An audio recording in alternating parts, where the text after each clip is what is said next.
Salut, c'est Edith chez Quête acceptée, le jour 18 du défi RPG ED. Quel art inspire ton jeu? Dans le fond, je pense que l'art qui principalement influence ce que je vis en grandeur nature, c'est vraiment les romans. Depuis que je suis tout petite, j'ai toujours lu des histoires, j'ai toujours adoré les contes, les légendes, la mythologie. Je lisais plein d'histoires de vampires. J'aimais beaucoup aussi le fantastique. J'ai vraiment lu beaucoup de romans. Dernièrement, ce que j'ai lu, que j'ai beaucoup aimé, c'est le livre de Marie-Jeanne Chaplin-Corriveau qui s'appelle Les Chroniques de Navangor, qui se passe directement dans un grandeur nature. C'est vraiment une belle introduction pour quelqu'un qui connaît pas beaucoup ça, qui est curieux de savoir comment ça se passe dans les parties. Vraiment, simplement, elle décrit qu'est-ce qu'on vit puis comment ça se passe. Puis j'ai vraiment aimé, même si moi, ça fait longtemps que je joue. C'est vraiment un beau livre que j'ai adoré, que j'ai lu d'une seule traite. Dernièrement aussi, j'ai découvert Pierre-Alexandre Bonin, qui fait les livres Chasseurs de légendes, où c'est l'histoire d'une jeune fille, dans le fond, qui affronte les créatures légendaires du Québec. Ça m'a vraiment reconnecté avec les contes et légendes du Québec que j'écoutais, que je lisais, que j'aimais tant quand j'étais plus jeune. J'ai vraiment beaucoup aimé ça.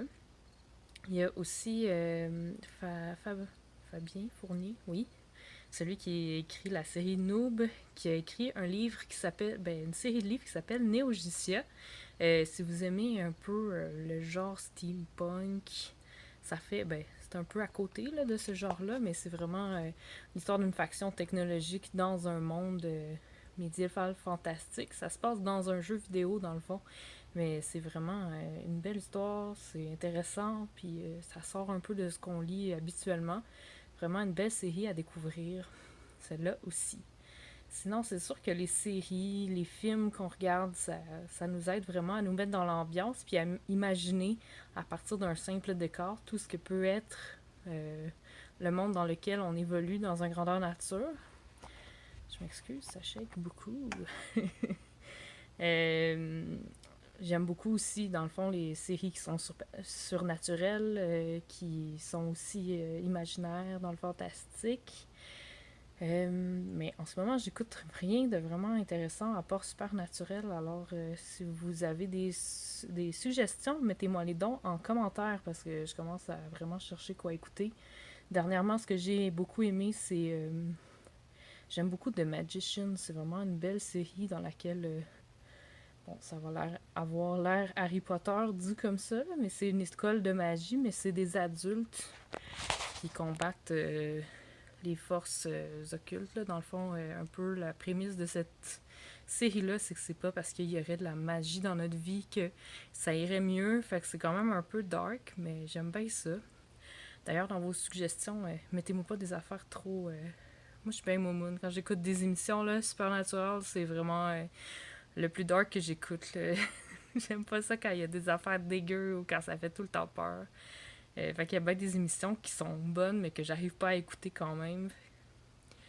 Euh, J'aime aussi, dernièrement, j'ai beaucoup aimé voyons, Once Upon a Time. C'est mon genre de série. J'aime comment ils ont twisté tous les contes qu'on connaît, puis ils en ont fait autre chose un peu, là, que le méchant devient le gentil. Puis ça fait que c'est vraiment mon genre de série.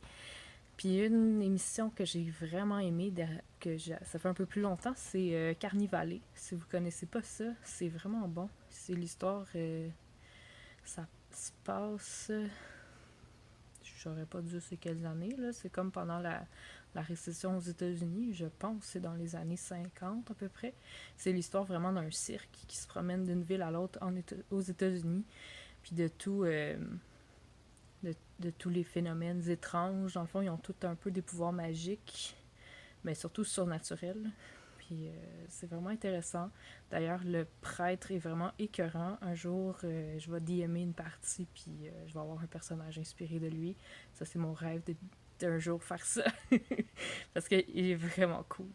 Et voilà. C'est sûr qu'il y a plein de livres aussi pas de livres, mais de films qui frappent notre imaginaire. Puis encore plus la mythologie.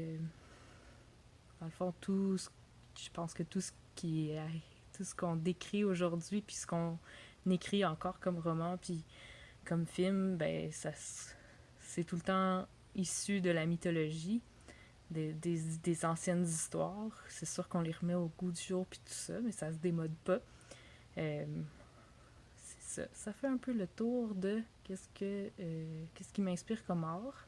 Demain, on va parler de la musique. Ça, j'ai vraiment hâte à cette vidéo-là parce que j'aime beaucoup la musique. Puis ça m'a inspiré pas mal cette question-là. Alors, on se reparle demain. À bientôt. Salut.